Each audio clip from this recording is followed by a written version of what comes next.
Capítulo 3 O caminho da desgraça, ou lições de uma prostituta. Raabe pertencia ao povo dos amorreus, e sua vida não era bela. Ela era prostituta. Isso não nos é ocultado.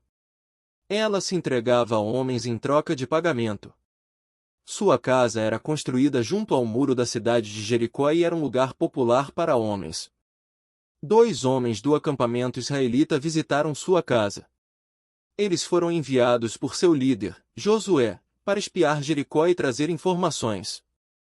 O rei da cidade ouviu falar sobre os visitantes indesejados e enviou uma mensagem a Raabe para que entregasse os espiões. Em vez de obedecer, Raabe escondeu os 2 homens e mentiu para as autoridades, mandando-os procurar homens que não haviam fugido. Raabe foi ao telhado onde os homens estavam escondidos e teve uma conversa com eles. Revelou o que sabia sobre os israelitas, o que sabia sobre Deus, como ele havia trabalhado em favor deles e sobre quanto temor havia na terra por causa deles. Pois o Senhor, o seu Deus, é Deus em cima nos céus e embaixo na terra. JS 2.11. Raabe fez um acordo com os espias para preservar a própria vida, assim como a de seu pai, de sua família e de seus outros familiares. Ela pediu que a vida deles fosse poupada, e os espiões concordaram em tratar tanto ela quanto a sua família com bondade e fidelidade. Ela precisava colocar um cordão vermelho em sua janela e, quando o cerco começasse, reunir sua família na casa. Ela ajudou os espiões a escapar, e eles deram um relatório a Josué. O líder de Israel sabia que Deus estava confirmando que a terra era deles. Assim que os israelitas cruzaram o rio Jordão com a Arca da Aliança, Jericó fechou seus portões. Por 6 dias os israelitas circundaram a cidade. Então, no 7º dia, miraculosamente, os muros de Jericó caíram, e Raabe e sua família foram os únicos salvos da destruição. Essa prostituta, essa mulher pecadora e estrangeira, é citada na árvore genealógica do Messias. 3 Ela está na casa dos 30, talvez 40 anos. Ama sua família. Mas alguma coisa está faltando. Alguma coisa está se remexendo lá no fundo. Existe um buraco em sua alma que ninguém pode preencher. Nem mesmo Deus. Pelo menos é isso que ela pensa. Ela vem ao meu gabinete de aconselhamento com um sorriso triste, revelando que não se sente à vontade. Ela não deveria estar aqui. Por que agitar coisas que já estão estabelecidas? As pessoas não vêm ao meu gabinete para bater papo. Vêm porque estão desesperadas. Não têm respostas. Não têm esperança. Vou chamá-la de Julie. O problema dela é seu passado. Está borbulhando de novo, e ela não consegue segurar a maré. Não consegue conciliar o que sabe ser verdadeiro sobre si mesma com o que sabe sobre Deus. Ela se sente suja e envergonhada. Julie e Raabe têm muita coisa em comum. Raabe tinha um passado. Não era uma história agradável. Quando a encontramos no livro de Josué, ela tem um presente desagradável. Tinha pouca esperança de futuro. Era uma candidata importante para o julgamento de Deus. Ela não era um de seus escolhidos ou benditos, pois fazia parte do povo amorreu. E era prostituta. 2 golpes contra ela. Não tinha nenhuma chance contra os israelitas que se encaminhavam à terra prometida. Ela vivia numa cidade prestes a ser reduzida a escombros, e todos temiam o pior. Lembra-se dos cananeus dos dias de Abraão? Eram as pessoas que viviam na terra e que, sem dúvida, haviam enchido o lugar de filhos. E lá estava Abraão, sem filho algum. Mas Deus fizera uma promessa a Abraão de que lhe daria aquela terra e também herdeiros. Agora, a família estava de volta com toda a força. A promessa era verdadeira. E, apesar de parecer que o julgamento estava bem próximo, graça estava chegando em Jericó. Se você fizesse uma fila de possíveis pessoas de Jericó a serem poupadas, nenhum israelita teria votado em Raabe. Ela não era uma pessoa que se desejasse salvar. E Jericó era uma cidade tomada pelo medo. Lembra-se do que o medo levou Abraão a fazer. As pessoas de Jericó tinham ouvido falar daquele bando, de como haviam cruzado o rio Jordão a pé enxuto. Deus estava fazendo milagres, um atrás do outro, liderando-os, conduzindo-os e preparando o caminho. E a cidade de Jericó estava apavorada. Todas aquelas pessoas perderam a coragem. Raabe sabia sobre Deus, mas não o conhecia. Ela não entendia que ele é um Deus de graça. Mesmo naquela época, período em que conquistadores destruíam tudo o que conquistavam, a graça de Deus era evidente. Ela negociou com os espiões e lhes disse que o Deus deles era o Deus Supremo. Jurem-me pelo Senhor que, assim como eu fui bondosa com vocês, vocês também serão bondosos com a minha família. Deem-me um sinal seguro de que pouparão a vida de meu pai e de minha mãe, de meus irmãos e de minhas irmãs, e de tudo o que lhes pertence. Livre-nos da morte. Josué 2 de dezembro de 13. Os dois espiões enviados à cidade fizeram um acordo com Raabe para a segurança dela e de sua família. Mas ela não tinha ideia de que estava prestes a receber muito mais do que segurança. Mais do que apenas sua vida. A graça de Deus tinha um plano. A graça de Deus tinha um futuro e uma esperança para ela. As pessoas hoje enfrentam esse mesmo medo e incompreensão. Algumas foram feridas pelas pessoas da igreja. Algumas sofrem de feridas infligidas a si próprias. Elas acreditam que Deus quer apenas punir. Elas não entendem o amor de Deus. Também creem que as coisas serão sempre do mesmo jeito que são hoje. Veja a vida de Raabe. Foi um enorme desapontamento. Quando criança, ela sem dúvida tinha aquele sonho de Jericó, a cerca branca de madeira, um marido bonito e 2 filhos. E uma cabra própria. Seja qual tenha sido o sonho, as coisas não deram certo. Ela se tornou prostituta, o que, naquela época e cultura, significava, bem, que ela era uma prostituta. Não há maneira simpática de dizer isso. Ela recebia homens em sua casa e prestava um serviço mediante pagamento. Dinheiro. Talvez trocasse por comida, um animal ou utensílios. O que Deus havia planejado como uma expressão de amor entre marido e esposa e um meio de gerar filhos era simplesmente seu trabalho noturno. Outra tarefa em sua vida miserável. Todo dia era um exercício de futilidade, fazendo tarefas pela casa para sua família, preparando comida, buscando água, um pôr do sol se juntando a outro nascer do sol e começando tudo outra vez. Ela conhecia o desejo dos homens, mas não conhecia o desejo de Deus. Será que havia algo no fundo do seu coração que dissesse que ela poderia ter mais do que aquilo?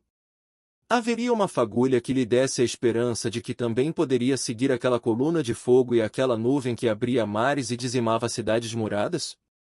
Houve algum evento particularmente devastador em sua vida que precedeu a estada dos homens de Israel em sua cidade e o fato de eles encontrarem a casa dela encostada no muro? Não conhecemos todos os detalhes anteriores na vida de Raabe, ou as circunstâncias em que ela se encontrava quando os espiões chegaram, mas de fato sabemos que esse é o tipo de coisa que Deus adora fazer. Ele gosta de entrar de mansinho na cidade e conversar com aqueles que estão nas bordas. Ele gosta de fazer-se conhecido àqueles que sabem que não merecem seu favor. Lemos em Provérbios 25.2, a glória de Deus é ocultar certas coisas. Ele é um Deus estranho, pois escolhe pessoas que não escolheríamos. Ele anda com pecadores. Ele mostra seu amor às pessoas mais improváveis, nas circunstâncias mais improváveis. Pessoas como Raabe. A prostituta chamada Raabe. Pode-se ouvir o desdém ecoando pelos séculos. Ela está catalogada, marcada como uma mulher da vida. Colocada numa categoria e dispensada. Rotulada para manter sua humanidade e dignidade longe da nossa. Ela é definida por aquilo que tem feito, como uma leprosa, uma pessoa impura. Um menino pastor de ovelhas julgado como indigno de consideração. Ou o filho de um carpinteiro. Nazaré? Pode vir alguma coisa boa de lá. João 1.46. Pense nas maneiras como fazemos isso hoje. As pessoas o discriminam por ser cristão. Se você acredita que Deus criou tudo, então deve ser um bronco, um ingênuo, um obscurantista.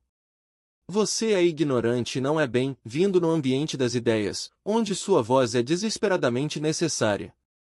Infelizmente, os cristãos também têm sua culpa. Nós rotulamos, segmentamos e categorizamos, e ao fazê-lo, excluímos, julgamos e afastamos para longe de nós as pessoas que precisam da graça de Deus. Um vizinho colou um adesivo no carro em favor de um candidato que não apoiamos, e assim, nós o eliminamos. Uma criança da vizinhança exibe um comportamento repugnante ou simplesmente não o cumprimenta quando você passa. Alguém fuma. Alguém usa linguagem ruim no trabalho. Tem uma tatuagem que você não aprova. A lista vai longe. É típico da condição humana que busquemos aqueles que sejam iguais a nós, que concordam com nosso modo de pensar, que ouvem o nosso tipo de música, que pintam sua casa das cores que usaríamos para pintar a nossa. Contudo, graças a Deus, esse não é o jeito de Deus, nem o jeito da graça. Julie tem esse mesmo problema. Ela não vê sua dignidade ou seu valor além daquilo pelo que passou, seja o que for que a tenha trazido para meu gabinete. Ela não mede sua humanidade por qualquer outra coisa que não seja o passado que continua a pairar sobre ela como uma nuvem. Sendo assim, qual é o jeito da graça? Séculos depois de Rabi ter morrido, um homem se senta junto a um poço sob o sol do meio-dia, sozinho. Está cansado e sedento e quer simplesmente se refrescar e descansar enquanto seus seguidores estão à busca de comida.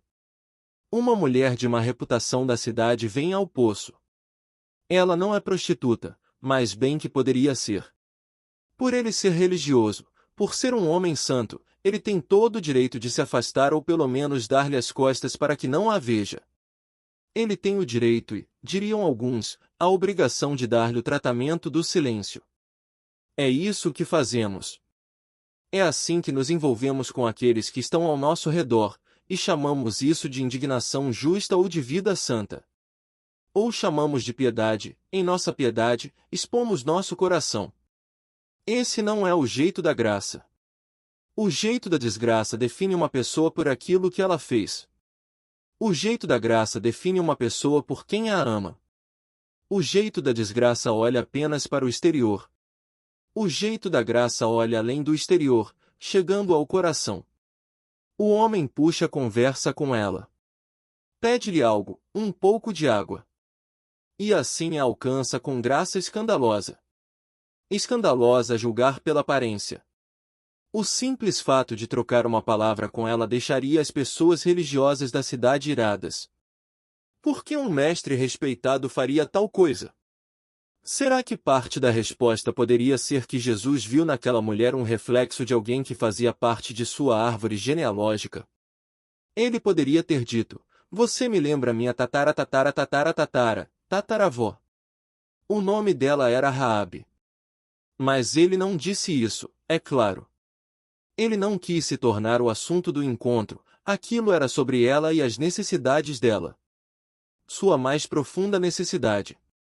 Uma necessidade que talvez ela achasse que jamais poderia ser atendida. E, naquele encontro casual junto ao poço, enquanto o balde cai na água, as estrelas de sua vida se alinham em reconhecimento de que esse é o homem pelo qual ela tem procurado por toda a sua vida. Esse é o amor que ela sempre buscou e nunca encontrou nos braços de ninguém em Sicar.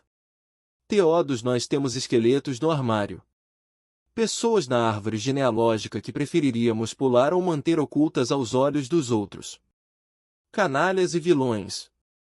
Pessoas menos que honradas na folha corrida de parentesco. O problema de Raabe não eram tantos esqueletos, mas as coisas que ela havia enterrado no próprio armário. As coisas que fizera para conseguir se sustentar. O desprezo que trouxera sobre si mesma por ser quem era. Raabe tinha todas as razões do mundo para querer fugir de Deus. Tinha todos os motivos para temer os espiões mandados pelos israelitas, e se não por eles, por medo das autoridades de Jericó. Mas algo a atraiu para aqueles homens, aquelas pessoas que caminhavam pelo deserto. Alguma coisa atraiu para o Deus que conduzia um povo de maneira miraculosa pelo deserto. Talvez tenha entendido que precisava de um milagre em sua vida. Talvez essa necessidade tenha soterrado o medo que sentia dos outros da cidade. Embora tivesse vivido uma vida de vergonha e degradação, decidiu se lançar em busca de algo. Ela se submete à misericórdia daqueles a quem havia ocultado. Coloca sua plena fé e confiança em pessoas que não conhece e num Deus que ela não compreende. Até que a graça, espontânea, alcance sua vida. E essa graça terá efeitos profundos não apenas sobre a vida dela, mas sobre a vida daqueles que virão depois, que olharão para essa mulher como um dos principais exemplos de Deus daquilo que devemos saber. O autor de Hebreus faz a seguinte declaração: pela fé a prostituta Raabe, por ter acolhido os espiões, não foi morta com os que haviam sido desobedientes. HB 11.31. Ao ouvirem a história de Raabe, muitos ponderam-se: Deus fecha os olhos para a mentira. Deus honrou Raabe por enganar o rei de Jericó? Não. Há muitos exemplos de coisas que a Bíblia descreve abertamente que Deus não tolera ou sugere que sigamos como exemplo. Essa é uma das razões pelas quais podemos confiar nas Escrituras. Elas não douram a pílula da verdade. Não revestem de discurso politicamente correto aquilo que era claro para as pessoas da época. Raabe era uma mulher justa com algumas falhas. Falso. Raabe recebia muitas pessoas em sua casa e, por acaso, fez amizade com 2 espiões de Israel. Não. Raabe era uma prostituta. Ponto final. Não havia razão para Deus favorecer alguém com uma reputação tão baixa. Alguém de posição tão inferior.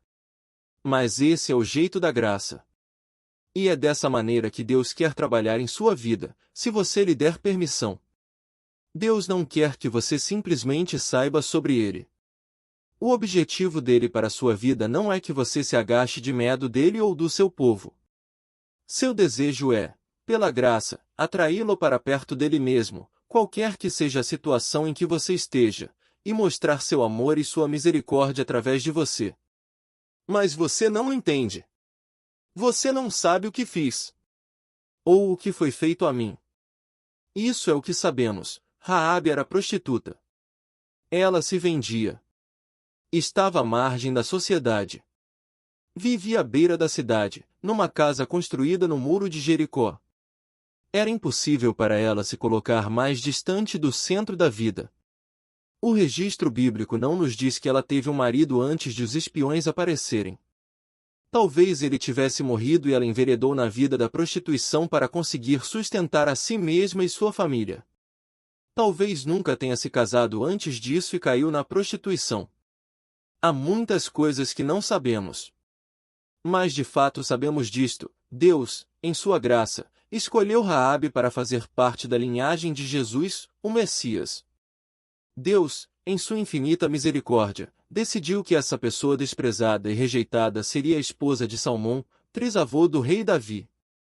Mas não vamos para o lado louvável dela ainda. Vamos permanecer aqui, em sua vergonha. Raabe era uma mulher necessitada. Ela é igualzinha a Julie. Há alguma coisa em relação a seu passado, algo sobre sua vida, bem em seu cerne que precisa de cura. Nenhuma quantidade de sucesso ou de pensamento positivo satisfará essa necessidade. Ela não consegue se curar seguindo 4 passos e ouvindo um podcast sobre pensamento positivo. Há uma cena na peça Macbeth, de Shakespeare, que ilustra perfeitamente a situação difícil de Raabe.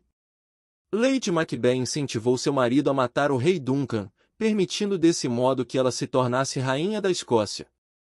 Numa famosa cena de sonambulismo, ela esfrega manchas de sangue invisíveis em suas mãos. Aqui ainda tem cheiro de sangue. Todos os perfumes da Arábia não adocicariam esta pequena mão.